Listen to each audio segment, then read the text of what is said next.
Hello everyone, welcome to my channel topical learners. मैं हूं मनीषा। आज हम अपने इस वीडियो में क्लास 7th का हिंदी सब्जेक्ट का चैप्टर नंबर 5 बसंत गीत के क्वेश्चन आंसर्स डिस्कस करूंगी। इससे पहले मैंने इस चैप्टर का एक्सप्लेनेशन भी मैंने किया है, उसका लिंक मैं डिस्क्रिप्शन बॉक्स में दे दूंगी। आप वहां से जाकर आप एक्सप्लेनेशन का जो वीडियो है वो आप देख सकते हैं। देखिए, इस चैप्टर में जो है आपके क्वेश्चन आंसर्स नहीं दिए हुए हैं। ठीक है, आपको चैप्टर को समझना है और उसके बाद इसमें से कुछ भी क्वेश्चन पूछे जा सकते हैं। जो क्वेश्चन मैं आपको दे रही हूँ वो संभावित क्वेश्चन है, ये क्वेश्चन आ सकते हैं और ऐसे ही आते हैं क्वेश्चन। ठीक है, तो फिर आप इसका प्रैक्टिस कर सकते हैं और आपके लिए काफ़ी लाभदायक भी होगा आपके एग्ज़ाम के लिए। देखिए, सबसे पहला जो क्वेश्चन है ये आपको पूछा जा सकता है कि उचित शब्द द्वारा रिक्त स्थानों की पूर्ति करो। ठीक है, तो पहला जो है सजी आयो रे ऋतु डैश सजी आयो। तो सजी आयो रे ऋतु सजी आयो, तो यहाँ हम क्या लिखेंगे? बसंत। इसमें जो आंसर होगा वह होगा बसंत। सजी आयो रे ऋतु बसंत सजी आयो। सेकंड है अजी गाओ रे ऋतु बसंत डैश आयो। तो यहाँ हम क्या लिखेंगे? सजी आयो। अजी गाओ रे ऋतु बसंत सजी आयो। तीसरा, पीली पीली सरसों फूली अरु बौर डैश पे छायो। तो यहाँ होगा आंसर अमवा। अमवा। पीली पीली सरसों फूली अरु बौर अमवा पे छायो। चौथा जो है हरी हरी मटर डैश ऊपर अमित रंग बरसायो। तो यहाँ आंसर होगा बिछौने। हरी हरी मटर बिछौने ऊपर अमित रंग बरसायो। बिछौने मतलब क्या होता है? बिछावन। ठीक है, बिछौने जो शब्द है यह गांव की भाषा है और हम लोग बोलते हैं बेड या बिछावन। लेकिन जब आप गांव में जाएंगे तो गांव में बिछौने यह जो वर्ड है ज़्यादा यूज़ किया जाता है लोगों के द्वारा। नीचे जो है आपका आंसर है, आप यहाँ से आंसर लिख सकते हैं। सेकंड जो क्वेश्चन है वह है कि सॉरी, कविता की पंक्तियाँ पूरी करो। ठीक है, अब आपको दे दिया जाएगा डैश इस ढंग से जो सामने दिख रहा है आपको, जो मैं जूम करके आपको दिखा रही हूँ। ठीक है, कली कली डैश और उसके बाद चुरायो। फिर यहाँ आपको यह आंसर है, इसका मतलब कविता का जो है वो लाइन आपको पूरा करना है। ठीक है, तो यहाँ एक जो है ये है और दूसरा जो है बन बन और उसके बाद ये नीचे खाली जगह है गायो। अब यहाँ से आपको ये पूरा करना है। ठीक है ना, बन बन बाग बाग बगियन में सुहनी सुगंध उड़ायो ठुमकी ठुमकी मयूरा नाचत गीत कोयलिया गायो।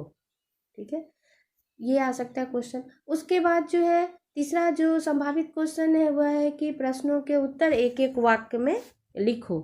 अब इसमें जो पहला क्वेश्चन है, बहुत सारे क्वेश्चंस बनेंगे। क्वेश्चंस जो है अगर वो पढ़ा जाए तो शायद 20-25 क्वेश्चन भी बन सकते हैं, बट यह जो क्वेश्चन है यह इम्पोर्टेंट है, यह ज़्यादातर आते हैं क्वेश्चन। बसंत ऋतु आने पर मधुप क्या करते हैं? तो उत्तर क्या है?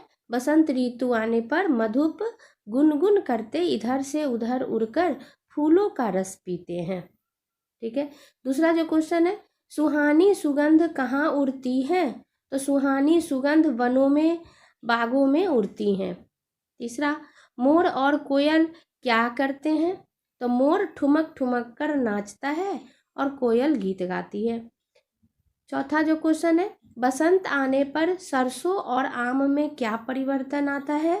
तो आंसर है बसंत आने पर सरसों पर पीले पीले फूल और आमों में बौर आ जाते हैं। बौर मतलब क्या होता है? बौर मतलब होता है कि आमों के जो छोटे छोटे कली होते हैं ना, उनको बौर कहा जाता है। मतलब फूल जैसे होते हैं ना, उनको बौर कहा जाता है। ठीक है, अब जो है ये जरूरी नहीं है कि 4 क्वेश्चन मैंने दिया तो 4 क्वेश्चन ही, इसके अलावा भी क्वेश्चन बन सकते हैं। ठीक है, तो अगर आप चैप्टर को अच्छे से समझ लिए हैं तो फिर आप जो भी क्वेश्चन पूछे जाएंगे उनका आप आराम से जवाब लिख सकते हैं और दे सकते हैं। उसके बाद देखिए व्याकरण, व्याकरण से रिलेटेड क्वेश्चन क्या रह सकता है कि जैसे निम्नलिखित शब्दों के समानार्थी शब्द कविता से ढूंढ कर लिखो। ठीक है, तो जैसे फूल है, भौरा, जंगल, उपवन, खुशबू, मोर, कोकिल, मंजरी। और मंजरी मतलब क्या, मंजर जो होते हैं ना, छोटे छोटे फूल होते हैं आम के, उनको मंजर बोला जाता है। फूल, फूल का जो समानार्थी शब्द, समानार्थी मतलब होता है समान अर्थ वाले शब्द, मतलब कि एक ही वस्तु के दो नाम। ठीक है, तो ऐसा फूल, फूल को हम लोग कुसुम भी बोलते हैं। मोर, मोर को हम लोग मयूर भी बोलते हैं। भौरा, भौरा को हम लोग मधुप भी बोलते हैं। कोकिल, कोकिल को कोयल बोला जाता है। जंगल, जंगल का दूसरा नाम वन भी है। मंजरी, मंजरी का मतलब बौर भी है, बौर जो अभी मैंने आपको बताया था, जो आपको कविता में भी बौर सुनने को मिला है वर्ड।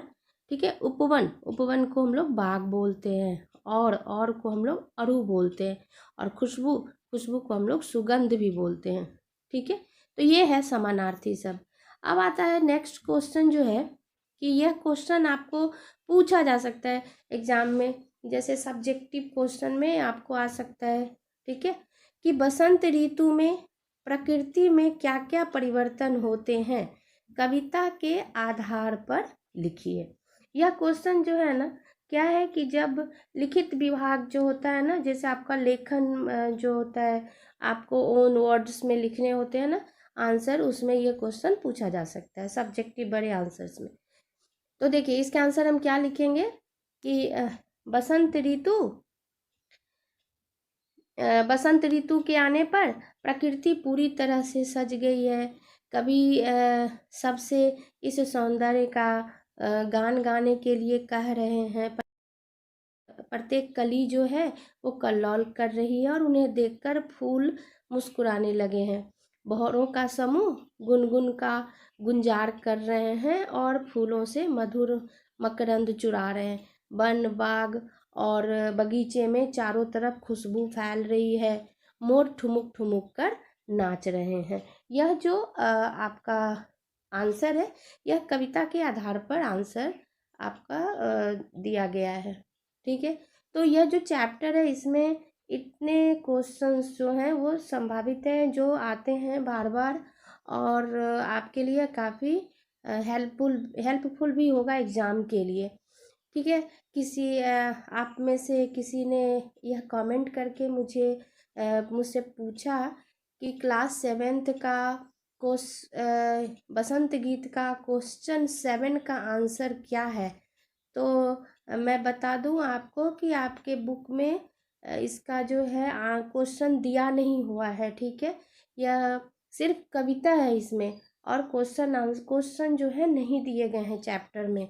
वो आप लोगों को खुद से बनाने हैं, या फिर आप लोगों की क्लास में जो टीचर देंगी उसके हिसाब से आपको तैयारियां करनी है। बट यह जो मतलब यह जो वीडियो है वह मैं उनके लिए भी काफ़ी हेल्पफुल होगा मुझे लग रहा है।